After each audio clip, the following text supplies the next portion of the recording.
ये बात छठा अध्याय है। ब्रह्मा जी और विष्णु का आपस में लड़ना, शंकर जी के ज्योतिपुंज प्रकट होकर दोनों को समझाना।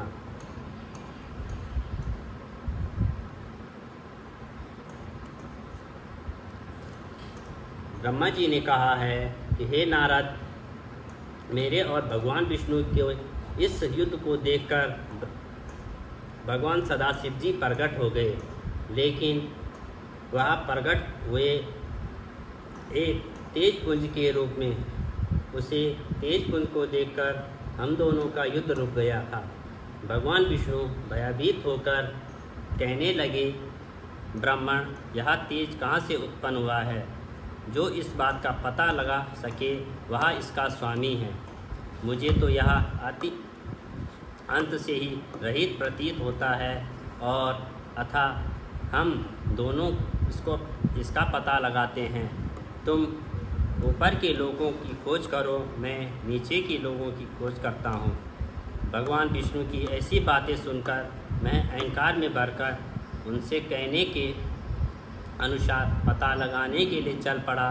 लेकिन यह एक मानी हुई बात है कि जो काम अहंकार के साथ किया जाता है वह कभी पूरा नहीं होता है, अपितु सुख और शांति को भी नष्ट कर देता है। रावण तथा बाणासुर इत्यादि अहंकार के कारण ही तो नष्ट हुए थे। बस अहंकार त्यागे बिना कोई काम पूरा नहीं होता है। भगवान श्री विष्णु भी श्वेत शुकर का रूप धारण करके पाताल लोक की ओर गए, और उसी दिन से संसार में सफ़ेद शुक्र प्रसिद्ध हुए। मेरे तथा भगवान विष्णु के इस चरित्र का जो मनुष्य सुबह सुबह ध्यान करता है वह इस लोक में बड़े सुख तथा ऐश्वर्य को प्राप्त करता है। मैं तथा भगवान विष्णु दिव्य सहस्त्रवर्ष तक उस ज्योतिपुंज का आदि तथा अंत खोजते हैं, परंतु पार नहीं कर सके। हम दोनों वापस लौट आए, किंतु जिस स्थान से चले थे उसको भी ना पा सके। उस स्थान को खोजने में भी हमको दिव्य सहस्त्र वर्ष ही लग गए। तब मैंने सोचा कि मुझको उत्पन्न करने वाला कोई और ही शक्तिमान पुरुष है। यह विचार उठते ही हम ज्योतिपुंज के पास आए और तथा मूर्खता के कारण उत्पन्न हुई शत्रुता का त्याग कर दिया। उसी समय आकाशवाणी हुई कि तुम दोनों ही योग करो। आकाशवाणी सुनकर हम दोनों ही योग करने लगे तथा दिव्य ज्योति से संबोधित करके प्रार्थना की है कि हे प्रभु, आप शीघ्र ही हमें अपने स्वास्तिक रूप के दर्शन दीजिए।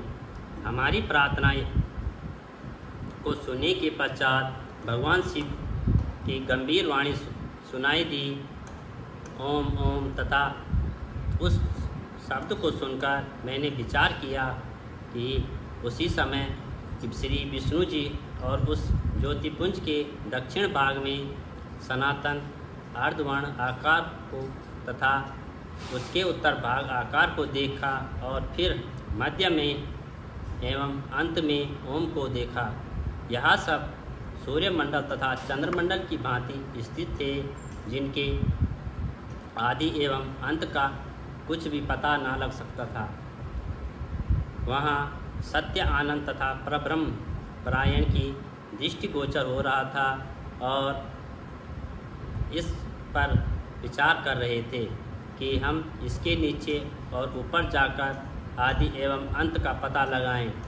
वहाँ पर एक परम ऋषि तथा आविर्भाव हो गया, और उन परम ऋषि से विष्णु जी को पता चला कि आकार, ओमकार, मकार, नाद और बिंदु का अर्थ होता है कि प्रथम अक्षर लिंग की ज्योति है, दूसरे अक्षर ओमकार ज्योति का मध्य है, तथा अर्थात मात्र नाद ज्योति का मस्तक तथा बिंदु लिंग की ज्योति है।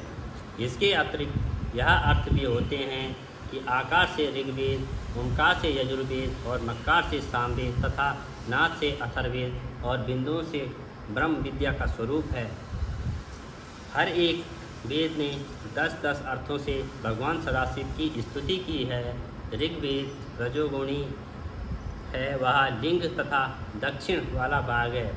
यजुर्वेद सत्वगुणी एवं लिंग का मध्य भाग है तथा सगुण अथर्ववेद का कहना है कि सदाशिव कुछ नहीं करते हैं, जो भी होता है वह शक्ति की इच्छा से होता है। ऋग्वेद की उपमा जागृत, यजुर्वेद की सुकुन तथा सामवेद की सुस्पलों से दी जाती है तथा अथर्ववेद की पूरी अवस्था मानी जाती है। इसके जानने के पश्चात जप करने से ही मोक्ष की प्राप्ति होती है, इसलिए इस जप को तारक कहा जाता है। यह मोक्ष के देने का अधिकारी है और इसका नाम प्रणव है। ओम के तीनों अक्षर इस प्रणव के अंदर ही छिपे हुए हैं, पूरी जो कि अत्यंत गोपनीय है। उससे अंगों सहित वेद उत्पन्न हो जाते हैं और सबसे उत्तम होते हैं। उसी में तीनों लोग छिपे हैं, उसका कभी नाश नहीं होता है। ब्रह्म से लेकर कण तक उसी में लीन हो जाते हैं। अव्यय खोजने पर शीघ्र प्राप्त नहीं होता है। 18 पुराण इसी में होते हैं। भगवान सदाशिव को वेद परब्रह्म स्वरूप कहते हैं तथा दक्षिण आकार से सृष्टि की उत्पत्ति हुई है और बाएं अंग से पालन तथा हृदय के दोनों मक्कार सदाशिव के शरीर में अलंकृत है। मस्तक आकार, दयानेत्र, ओमकार, दोनों कान, मक्कार, नाक, नकार, ओंठ, दोनों आकार, तालु के वर्ग से 5 अक्षर, दायां पांव तोड़ के अक्षर बयां पांव आकार, पृष्ठ भांग पुकार, दोनों पंच आकार, कंधा मकार आकार, हृदय ओसर वीर्य को प्रकट करते हैं। ऐसे सदाशिव का केवल ध्यान करने से ही अत्यधिक प्रसन्न प्राप्त होते हैं। मैंने और श्री विष्णु जी ने भगवान सदाशिव के स्वरूप देखा है तथा प्रसन्न चित्त से स्तुति करना ही आरंभ किया है।